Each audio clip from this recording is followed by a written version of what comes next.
Stuart Greer from Lincolnshire is a world-class welder, having competed at the 2007 World Skills in Japan. Training for the event means that Stuart's skilled in a number of welding techniques. In Japan, he won a medallion for excellence and a top 10 spot in a field of 25 international competitors. One of the tests he faced was an advanced plate weld using TIG and manual metal arc welding.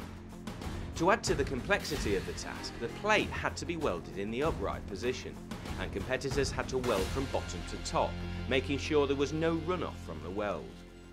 I had to set with a stick root, which we're not very familiar with at work. You have to set a certain gap, and to hold the metal you're putting in, you have to put a root face on. So when you grind it, it puts the metal at the back. So you have to file it off just so you're not getting no sharp edges or inclusion. And then the stop-start goes continuous, so it's the same width and size all the way along. It's have to do a lot of grinding.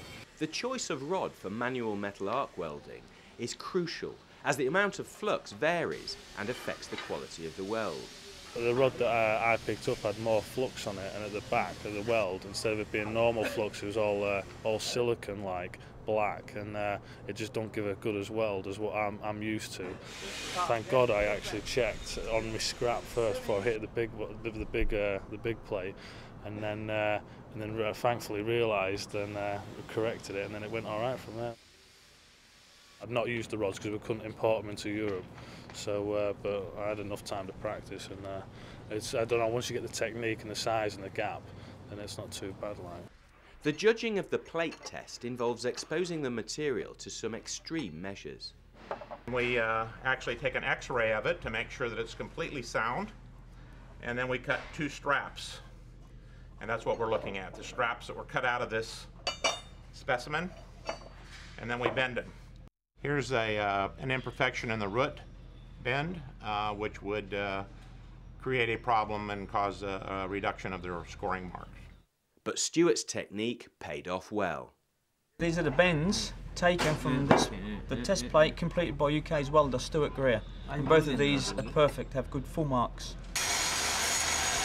The main test project was to fabricate a pressure vessel. Competitors are given a kit to assemble and weld in 12 hours across 3 days. Several welding techniques have to be employed. 4 processes are used. It's manual metal arc, TIG welding, mag welding and flux core arc welding, and the competitor has to look at the drawing and be able to identify the correct process for the correct type of joint. But they cannot flip it over.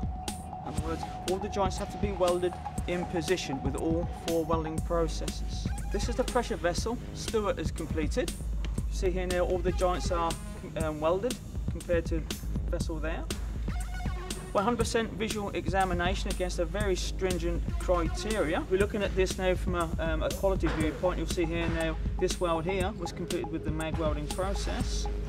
Visually perfect. This weld here was completed with the TIG welding process. Here we have a weld complete with manual metal arc, all of a high quality. However, some areas are not as good as they ought to be. Bear in mind the difficulty of the application. For example, just here, the ripple formation is a little bit inconsistent. Also here where the weld's been terminated. Once the visual inspection is carried out, the vessel is there tested hydrostatically to 1000 psi, and the vessel has to hold that pressure for 60 seconds.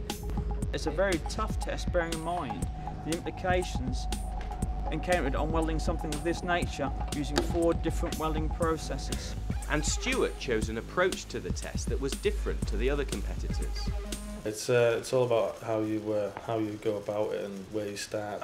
It's even more awkward for me because I don't use flux core at all at work. I don't use mag at all at work. I just do TIG pipes, stick, fill and cap, and so it was quite hard to learn it.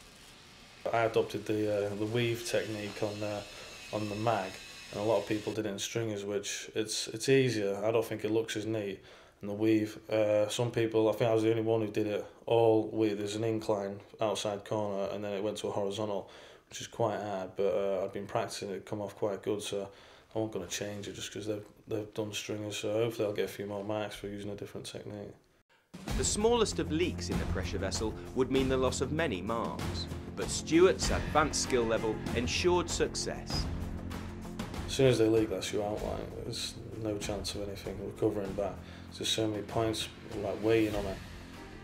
That's the only third vessel I've welded I've had testing. It's the first one to pass when it comes so I'm quite pleased, because talking to some people have been training for years, 3-4 years, and none of them fail. Comes to the big time and they fail, and luckily mine held, so I'm quite pleased with myself.